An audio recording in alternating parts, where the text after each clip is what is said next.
नागिन अपने बेटे का जन्मदिन मनाने के लिए केक लेकर आती है और केक को रखकर घर के अंदर जाती है। तभी उसी रास्ते से 3 सर वाली चुड़ैल उड़ती हुई आ रही थी। चुड़ैल जैसे ही केक को देखती है, चुड़ैल चुपके से केक को चुरा लेती है और कुआं के पास जाकर छुप छुप कर सारा केक अकेले ही खा जाती है। लेकिन जब नागिन और उसके बेटे केक काटने के लिए बाहर आती है तो नागिन देखती है कि केक गायब है। ये देखकर नागिन को बहुत जोर की गुस्सा आती है। तभी नागिन छुपी हुई चुड़ैल को देख लेती है और उसके पास जाती है। नागिन चुड़ैल से पूछती है, तुमने मेरा केक क्यों चुराया? चुड़ैल बोलती है, मुझे बहुत जोर की भूख लगी थी और मैंने देखा केक रखा पड़ा है, इसीलिए मैंने केक खा ली। नागिन अपने बेटे के सुरक्षा के लिए जादू से सुरक्षा कवच तैयार करती है और अपने बेटे से कहती है, जब तक मैं नागलोक से वापस नहीं आ जाती तब तक तुम इस सुरक्षा कवच से बाहर एक कदम भी नहीं रखना। यह कहकर नागिन चली जाती है। कुछ देर बाद 3 सर वाली चुड़ैल नागिन से बदला लेने के लिए नागिन के बेटे बल्लू के पास जाती है, लेकिन सुरक्षा कवच के कारण चुड़ैल के पिछवाड़े में आग लग जाता है। चुड़ैल आग से बचने के लिए तुरंत कुआं के अंदर कूद जाती है।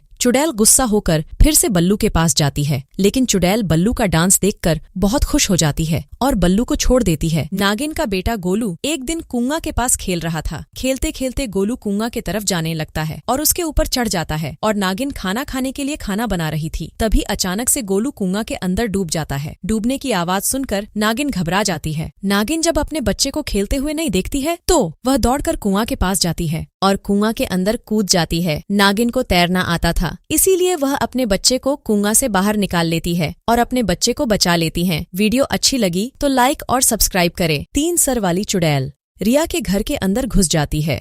वह देखती है सारे लोग मस्ती से सोए हुए हैं। चुड़ैल उन लोगों को डराने के लिए बाथरूम के अंदर घुसकर रखी हुई चीजों को पटकने लगती है, जिसके कारण रिया की नींद खुल जाती है।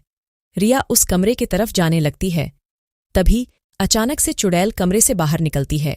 रिया इतनी खतरनाक चुड़ैल को देखकर बेहोश हो जाती है। चुड़ैल रिया को उठाकर घर के बाहर फेंक देती है